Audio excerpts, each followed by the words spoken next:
Hello students, good morning. I hope all you are fine. This is your next chapter of GK, cleanliness of surrounding. मतलब हमारे आसपास की सफाई. We should keep our surrounding or environment neat and clean. We can stay healthy only in healthy surrounding. मतलब हम अपने आसपास का एनवायरनमेंट या वातावरण साफ सुथरा रखते हैं तो हम जो है हमेशा हेल्दी रहते हैं और आसपास का हमारा एनवायरनमेंट भी हेल्दी रहता है. ठीक है. Now come to your true false. First, disease like cholera, diarrhoea and dysentery are causes due to contaminated food and water. मतलब हमारा जो डायरिया होता है या कॉलरा होता है या डिसेंट्री हो जाता है वो हमें किस वजह से होता है? खाने या पानी की वजह से. ये सही है, इसलिए हम इसे ट्रू करेंगे. क्यों ट्रू है? क्योंकि अगर हम गंदा खाना खाएंगे या खाना बासी हो गया या खाना काफ़ी दिन का हो गया या पानी गंदा आ रहा है तो उन सब चीज़ों की वजह से हमें ये डिजीजेस हो सकती हैं. Now second one, garbage should not be thrown here and there. That's true. मतलब हमें कचरा जो है कहीं इधर उधर नहीं फेंकना चाहिए. Third, garbage and wastage water make surrounding dirty. Yes, कचरा और गंदगी या गंदा पानी जो है वो हमारे आसपास के वातावरण को जो है वो प्रदूषित करता है. Dengue fever is caused by dog bite. True. No, ये फॉल्स होगा. क्यों? क्योंकि डेंगू का फीवर जो है आपको कुत्ते के काटने से नहीं होता. कुत्ते के काटने से रेबीज होता है इंसान को. Okay students. Now come to the fifth one. We should not let waste water stagnation. मतलब आपका जो वेस्ट वाटर होता है वो कभी भी जो है स्टैग्नेट नहीं होता है.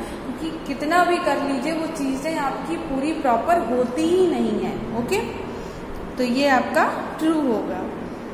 No one like clean surrounding. False. ऐसा कुछ भी नहीं होता. क्या लोगों को साफ सफाई पसंद नहीं होती? आज की डेट में आखिर आप कोविड में देखिए तो लोगों को साफ सफाई तो करनी पड़ रही है या इंसान साफ सफाई से ही तो रह रहा है ना.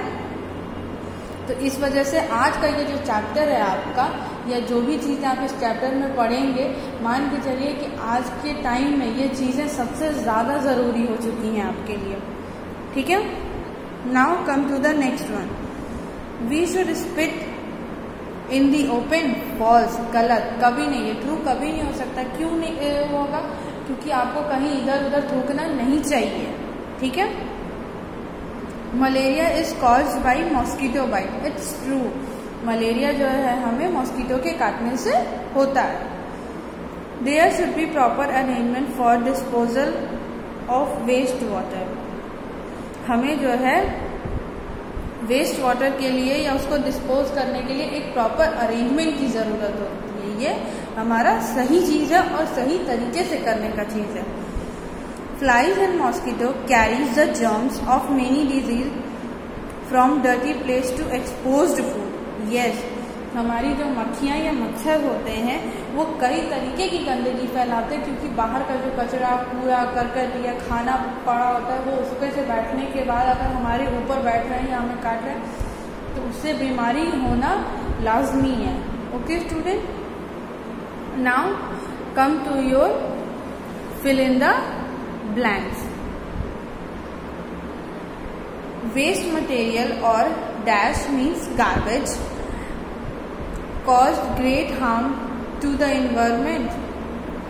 हाँ, क्योंकि आपका जो इसमें गार्बेज मैंने फिल किया है ये इसलिए फिल किया है क्योंकि वेस्ट मटेरियल और गार्बेज जो है आपका इन्वायरमेंट को हार्म करता है. क्योंकि उससे जो उस पर धूप पड़ती है, पानी पड़ती है, उसकी जो स्मेल होती है वो आपके वेपराइज होती है या सराउंडिंग में उससे एयर पोल्यूशन और स्मेल वगैरह जब आपको आती तो वो आपको हमेशा हार्म ही करेगा.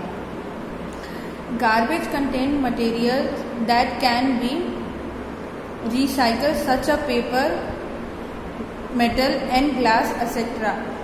आपका जो गार्बेज मटेरियल होता है हम कुछ उसको रिसाइकिल भी कर सकते हैं, जैसे पेपर हुआ या मेटल हुआ या इसको हम रिसाइकिल करके जो है गार्बेज को एक नया मटेरियल क्रिएट कर सकते हैं कि कम से कम ये चीज़ें आपके इन्वायरमेंट को पॉल्यूट ना करें। Okay, now third one of the way to dispose the garbage is to make composite pit. मतलब आपका जो गार्बेज को डिकम्पोज करने का एक वे होता है कि आप उसको कंपोजिट पिट मतलब एक तरीके का बनाया जाता है कि आप उसको जितना कंपोज करते जाएंगे गार्बेज को जो है या फिर डिकम्पोज करते जाएंगे तो सॉरी डिस्कम्पोज नहीं, इस कंपोजिट मतलब आप जितना उसको क्या कहते हैं ऐसी जगह स्टोर करें जहाँ वो आपके यूज में आए। ऐसा नहीं करें कि जहाँ पे आपका वो खराब करे या इन्वायरमेंट में आपको दिक्कत करे। इसीलिए हमेशा गार्बेज ऐसा यूज होना चाहिए जो आप उसको डिस्पोज कर सकें, डिस्ट्रॉय कर सकें। ठीक है, इसीलिए पॉलीथीन बैन किया गया है। Burning garbage cause air pollution, it's true. आप अगर किसी गार्बेज को बर्न कर रहे हो, अगर प्लास्टिक को जैसे बर्न करोगे तो वो आपका एयर पोल्यूशन क्रिएट करेगा। Okay, uncleanness attract the flies and mosquito. ये जब गंदगी आप साफ नहीं करोगे तो वहाँ मक्खी और मच्छर आना लाजमी है। नेक चंद, a renowned artist, has created a rock garden in the Chandigarh. This park is created completely out of waste material. आप नेक चंद हैं, वो एक रिनोड आर्टिस्ट हैं। उन्होंने चंडीगढ़ में रॉक गार्डन नाम का एक गार्डन बनाया है और उस गार्डन में जितनी चीज़ें हैं या उन्होंने जो भी गार्डन में आपके आसपास क्रिएट किया है वो आपका वेस्ट मटेरियल का है। Okay, composite is better than chemical fertiliser from the point of view of environment. मतलब आपका कंपोजिशन जो है वो केमिकल से बेटर है फर्टिलाइजेशन के लिए, ये सही है। अगर आप जैसे काउ डंग यूज करते हो या कुछ आपके पेड़ पौधे सड़ गल जाते हैं तो आगे जाके कोल माइन या मतलब कोयले का वो चीज़ प्रोड्यूस करते हैं, इसलिए आपका केमिकल से अच्छा है उसको ख़त्म करने से अच्छा कि आप उसको कंपोज कर दो। ठीक है, the growth of flies and mosquito should be control.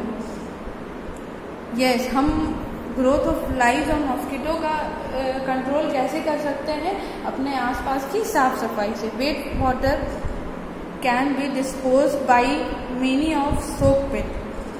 मतलब आप सोक पिट में जो है वेस्ट वाटर जितना है आप उसमें उसको डिकम्पोज कर सकते हो कि आपका पानी जो है वाटर पोल्यूशन ना क्रिएट कर सके।